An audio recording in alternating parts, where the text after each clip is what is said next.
this video I'm going to be showcasing the Water Barbaric King, that is Aegir. Now most people didn't use this monster because they believe the monster is not good.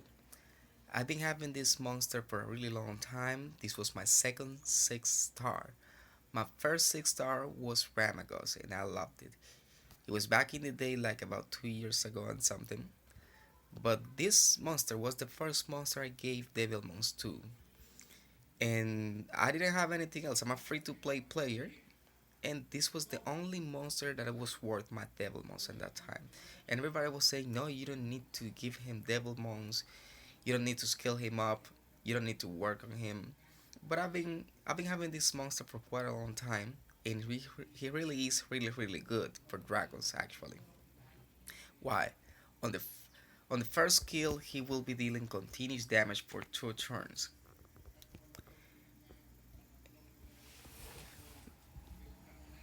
Well, it's actually 2 continuous damage effects for 1 turn with a 50% chance. When you skill up this skill, it's gonna be a 60% chance. So he will attack the monster 1 time and he will be leaving 2 continuous damage if possible.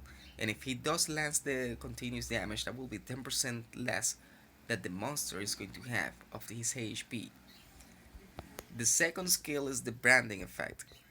This branding effect, it's awesome. When you pair this branding effect with a damage dealer like Theomars, Sigmarus, or any other damage dealer, it's gonna be 25% increased damage. And after this skill is used, he's going to increase his attack speed for 2 turns in the attack bar as well. So basically, you don't need to have this monster on a high speed building. Why? Because if you have the high speed, then it's gonna be really fast, but you don't need a damage dealer to be that fast in the lower levels. Now the next skill is going to be confiscate. This skill is the one that we need to talk about. This skill is going to be attacking the enemy 2 times, each strike having a 75% chance to steal 1 beneficial effect from the enemy. When this attack is on cooldown, this attack speed will increase and you will recover 10% of your HP every turn. Now this skill is really good for the dragons because it will steal the immunity for 3 turns. 1. Also, when you attack combinations with a Chloe, this skill is going to be stealing 1 beneficial effect for each attack. So if you have a Chloe that will give the invincibility and will give the immunity to any of the guys, just make this attack and you're gonna steal the 2 beneficial effects most of the times. It says here there is a 75% chance, but sometimes it works with the RNG like if it is 100% chance. It depends on the rune sets that you have on him. What is the best rune set for this guy? Well, with my experience and the way that I have been using him, he will deal more damage with Fatal Blade. With Fatal Blade, he's going to be dealing the most damage. It doesn't matter if the runes are max. I have tried him with my best runes. I made a video a long time ago in which the water rack was dealing 42k damage, and I put the runes on this guy. It was Rage Blade, and he was not dealing even 30k damage. It was about 12 per any confiscate with attack buff and defense break. But when I put him on Fatal Blade, this guy was dealing 16%, 16k damage on each attack. He was dealing even 20k damage on each attack. So if you want him to be a damage dealer, go for it and put him on Fatal Blade. Now, I'm using him on Violent Revenge because I want him to move as many turns as possible. And I want him to land the branding effect as many times as possible. And the continuous damage on the first skill is going to be a plus as well. Even though when he counterattacks the dragon most likely will have the attack bar at 0. It's not going to be very useful in that, but it's a little additional damage that it's going to be dealing.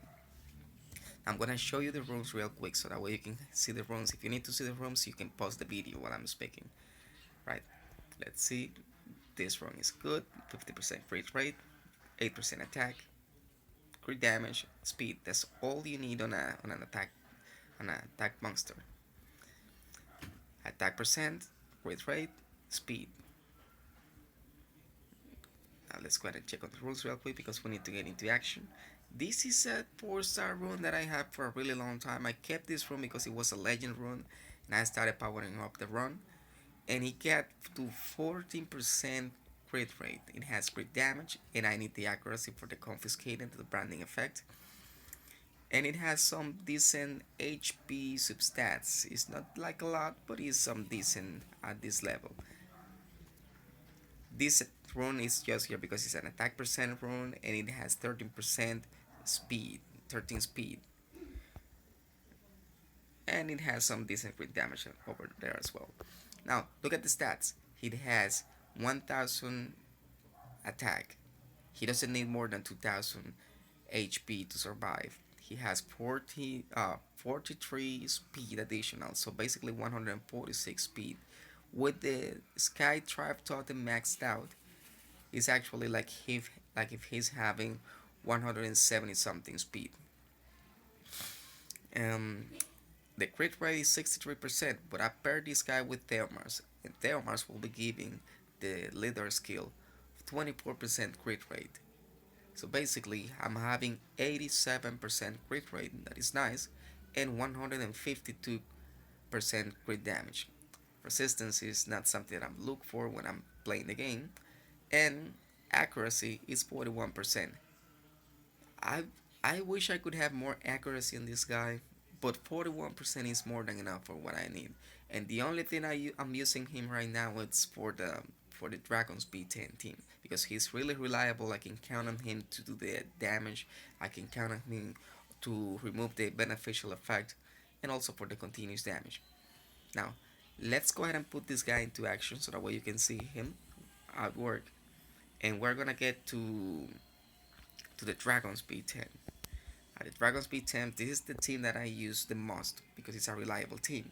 And I can put this team on action, and then by having this team on action, I can go ahead and watch an anime, watch a movie, do anything else, and the team is going to be farming. I've been farming for quite a long time, but the rune drops are not really good at this time. I hope after the update, when we stop getting the 4-star runes, then it's gonna be so much better. Now let's go ahead and look at the runes real quick for the whole team. This is Delmars. Oh, I removed them. Alright, this is Delmars. These are the stats: 1000 attack, 190 speed, 70% crit rate, 159 crit damage. I use these Delmars for almost everything. I have these two runes here on shield because these are very good runes. These are very good runes. In the future, I plan to have him on Violent Will or Violent Revenge, but it needs to have the same speed that he has right now, that is 190. If not, it's gonna stay like this forever. Now the next rune will be this one. It's here because of the speed, and the attack percentage, and because it's a 6-star rune. This other rune, this other rune, and this one, and this one. Now this actual rune is my first and only 6-star rune speed on Violent that I have ever got. And I didn't get this rune from the dragons. I got this rune in about a month ago when it came with the crafting. I started crafting runes and this rune came up, and it was very nice. It was a legend rune. Unfortunately, the skill ups of the rune were not that high, but it's 60% crit damage and 13% attack power. Right? So let's move on to the next guy, that will be Beladion. For Beladion, the only thing that you need is to have at least let's say 1000 defense. He needs to be fast, and he needs to have at least uh, 7,000 or 8,000 HP to be able to clear the Dragon's B10 at lower level. The accuracy is really nice to have over 45%, because with 45% or above, he's going to be able to land that defense break as soon as possible. And the defense break is what is going to be giving you the chance to kill the boss faster. When you land the defense break and the damage dealer go into action, he needs to move before the damage dealers all of the times. If you have if you don't have a Chloe to back you up in arena offense, then Beladion is going to be awesome, but you need to have him faster than your damage dealers. Now let's go ahead and check on the runes real quick. He's on Violent Revenge. This slot 1 is here because of the speed and the accuracy. Slot 2 is here because it has 17% HP. It has also the 14% resistance. And I changed that little bit over there down below for some accuracy a long time ago. I'm waiting for better runes to come up though. Now this rune is really nice. It has accuracy 13%, 14% speed, and 12% defense. You don't really need to have crit rate on support monsters unless they do something with the critical rate. Now this rune is here just to complete the set because I had a rune here that I moved to have on the fire panda. Now this rune is here because of the speed and the accuracy. And this rune is here just because of the speed and the accuracy. Altogether, I have 192 speed, which means that he's going to be moving before Theomars, that is 190. Now, this guy is here for reliability. In case that we get to the mini boss and Bella Jewel is not able to do the sanctuary skill to give me the immunity for the 3 times, this guy is going to be cleansing the defense break that the minions will land on me. Alright, so what do I have here? 85% speed and 11,000 HP. That's all you need for him to be able to work on VOA hard and for you to be able to get on dragons. And even if you want to use some giants, that's even more than enough. Now, my idea of why he's on violent shield is because when you go to the arena and you see a defense that has a Beladion, but you don't know that which one is going to be faster. If you're Baramos or the other Beladion, when you go to the arena, the AI is not very smart. So when you attack the arena with a Beladion, Beladion is going to seize every time that this Baramos has a beneficial effect. So when I go into the arena and I go to the and Beladion is faster, then it's gonna cease instead of defense breaking me, and that's gonna give me another turn because I know I'm going to be able to survive if I don't have defense defense break. Now this monster here is also the MVP for this series. Bella Jewel, it's my first Nat 5. My second Nat 5 is Rika, but I have not worked on her yet. Now, with these stats, Bella Jewel can tank for R5, and he can also tank for anything else. And Violent Will is going to be a way to keep me alive, and then I will go ahead and do the Sanctuary, that I will be able to cleanse all harmful effects and give my other monsters an attack bar boost of 30%. These are very nice runes because I get some decent speed. There you go. This one, this one, this one.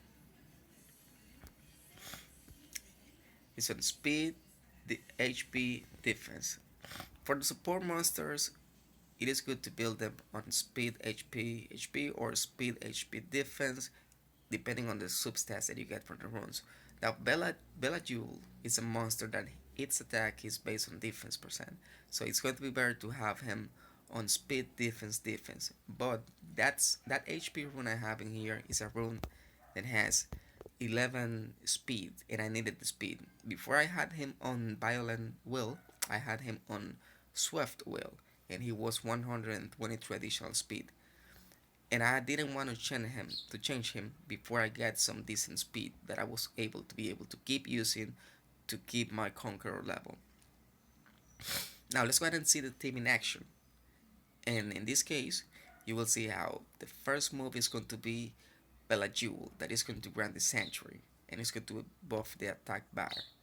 Then Beladian is going to move and he's supposed to defense break. And then Theomars is gonna wreck. Now let's see.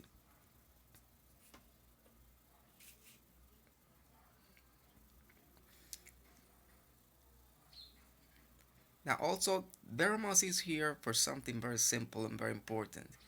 He will also stun the minions on the way. This team is a reliable team. This team doesn't fail. Even though anybody of them dies on the mini boss, the rest will be able to clear the team. Actually, when Veramos stuns, you make sure that you don't get attacked. So that means that you get more turns, and the more turns that you get, the faster the wave is going to be. Now, this state is it's something really tricky because it comes with the RNG included. And if the RNG is on your side, you will be able to clear it faster. If it is not on your side, then they will never land any dots on the mini boss, they will never land any defense break, they will not land any harmful effects. And then it's gonna take you a while. Actually, there are times in which I spend more time on this mini boss than the time that I spend on the actual boss. You see, it didn't even landed the branding effect. But still, now that everything is gone, it's just a matter of time for this team to clear it. It usually does it between 2 minutes and 2 minutes 30. It's more than enough to keep me away from the game. I mean, sometimes I just watch the game playing, but sometimes I go to watch an anime and I put the phone into auto mode. Now let's go to the boss.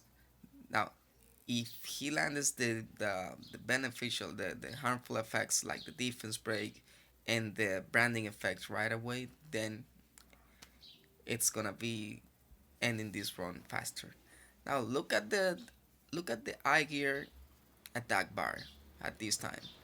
As you can see, when he does the branding effect, he will be increasing the attack bar by 50, by some percent. It doesn't say exactly how much it's going to be, but you can see that there will be some times in which he will even move before Theomars. This guy is really good. You see, he attacked and then he just filled the attack bar before Theomars was up. So basically, he's not bad. He's really good. But if you have other options, you will be working on the other options first. If you get out game changing nat 4, game changing nat 5 before you get this guy, and you can work on the other guys. But you can have any monster, any 4-star monster like a side project. Because come to us is buffing the monsters and they are getting the monster, balancing the monsters, making sure that everybody can enjoy the game with the monsters they like. It's not something that you will just need to go with a specific monster because that is the best monster. They are busting the game, making sure that everybody's going to be able to enjoy the game. And that's really nice. That's really something cool. Because before these guys were buffed, the only one that was worthwhile working was the light one. But now I have seen people using the wind in Necro, the fire in guild battles, so they have multiple ways to be able to use these guys, and that's really good. Now this is actually a very good rune. It has speed and crit rate, and we need to dodge resistance, as the other guy says. Now I'm gonna keep this rune, and I'm gonna power up that rune right now, and let's see what we get. And I'll see you guys in the next video. Have an incoming call.